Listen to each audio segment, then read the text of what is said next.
Di situ ada perintah, larangan, sejarah, sains, harus kita baca juga artinya.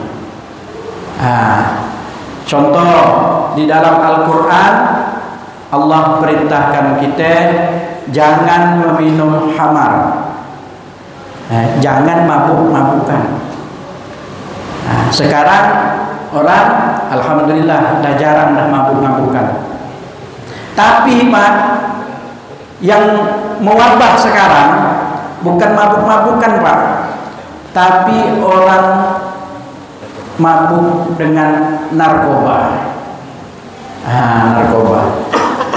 Jadi kemarin saya di LP Pak, itu sekitar hampir 60-70% itu yang masuk itu orang yang terkena narkoba. Masih muda-muda Pak, 17-18 tahun, ada yang 20 lebih tahun. Yang ibu-ibunya juga, yang remaja-remajanya. Kesian Pak. Sebenarnya dia generasi bisa meneruskan perjuangan bangsa kita, bisa maju. Sekarang dia mendekap di tahanan. Ada yang 12 tahun, ada yang seumur hidup di dalam tahanan Pak. Mengapa Pak? Karena tadi lingkungan, godaan, kurang bimbingan, sehingga mereka tergoda. Akhirnya untuk keluar dari itu kesulitan. Ada yang habis Quran Pak juga. Berapa habis Qurannya? 14 juz katanya. Ada yang 11 juz. Masya Allah Pak. Orang yang habis pun bisa terkena Pak. Karena apa?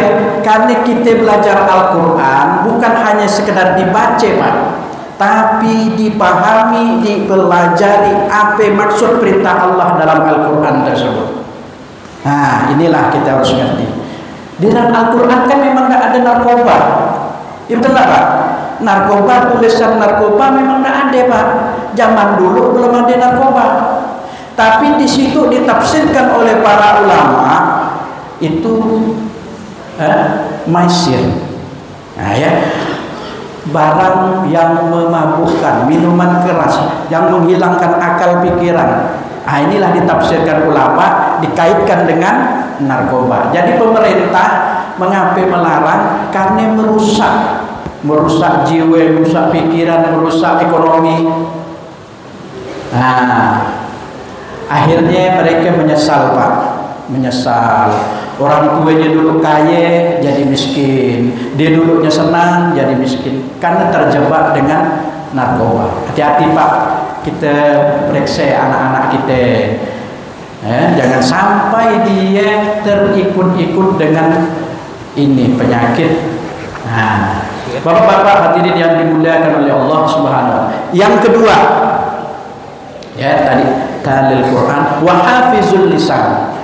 Orang yang menjaga lisan atau bicara. Zaman sekarang Pak, kita bebas untuk berbicara, apalagi di medsos. Tapi hati-hati Pak, ada asbab dari berbicara ini bisa masukkan kita dalam penjara. Karena di dalam ini kan kita bebas, akhirnya kita bisa membulai orang, memfitnah orang. Asbab dari kita berbicara bisa mencelakakan diri kita. Wa hafizul lisan, orang yang menjaga lisan, ini orang-orang yang dilindungi surga. Walaupun misalnya gibah Pak, gibah itu artinya membicarakan aib orang lain. Kita ceritakan keburukan orang lain dengan kawan-kawan kita, itu namanya gibah.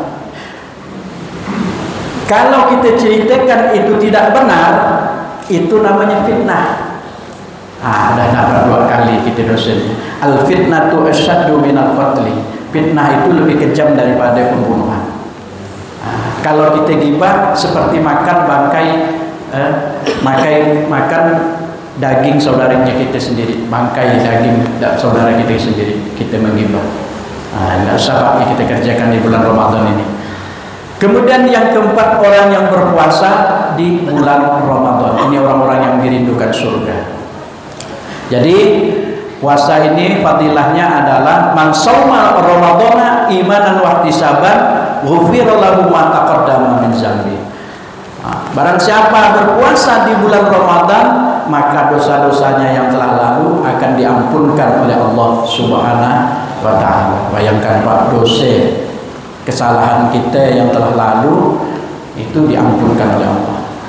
Bagian ulama mengatakan bahwasannya dosa-dosa yang diampunkan oleh Allah ini adalah dosa kecil. Kalau dosa besar itu tidak diampunkan oleh Allah, seperti syirik. Syirik ini tidak diampunkan oleh Allah kecuali bertobat kepada Allah. Bapak-bapak hadirin yang dimuliakan Allah Subhanahu wa taala, jadi di bulan Ramadan ini marilah kita bersama-sama menjaga amal ibadah kita, terutama pada siang hari kita beribadah, malam hari juga man qama lailan fi syahri Ramadan imanan wa ihtisaban ghufira lahu ma taqaddama min dzambi. Siapa yang mendirikan malam-malam di bulan Ramadan, maksudnya sholat tarawih, maka dosa-dosanya diampunkan oleh Allah Subhanahu wa taala. Nah, bukan hanya puasa Pak, tapi kita sholat tarawih ini, maka dosa-dosa kita pun diampunkan oleh Allah Subhanahu wa taala. Bapak-bapak hadirin yang dimuliakan Allah Subhanahu wa taala, alhamdulillah saya baru sekali ini hadir ya di masjid ini, Nur Syaidah ini, dipinta oleh Bapak Hasbur Rahman ya, untuk memberikan tausiah kita, wa tawassaw bil haq wa tawassaw bir shaum, saling ingat mengingatkan ya, untuk kebaikan. Mengapa? Karena kita ini al-insanu makanul khata' wa nisyan. Manusia itu sifatnya suka lupa dan hilang. Jadi memang harus selalu diingatkan untuk motivasi kita dalam beramal ibadah di bulan Ramadan ini. Kalau kita tidak ada nasihat-nasihat ini nih Pak, pandai-pandai kita lemah untuk beribadah. Oleh karena itu kita harus mendengarkan nasihat-nasihat agama untuk memperkuat iman dan takwa kita kepada Allah. Bapak-bapak hadirin yang dimuliakan oleh Allah Subhanahu wa taala, dan selanjutnya jangan sampai kata Nabi, rubba shaim illal ju'i wal atas. Kata Nabi, jangan sampai kita berpuasa hanya dapat haus dan laparnya saja, karena tidak menjaga hal-hal yang membatalkan puasa, menjaga hal-hal yang menghilangkan pahala puasa kita. Ini Pak, mungkin hanya ini yang dapat saya sampaikan. Semoga bermanfaat bagi kita semuanya. Saya akhiri wabillahi taufiq wal hidayah. Wassalamualaikum warahmatullahi wabarakatuh.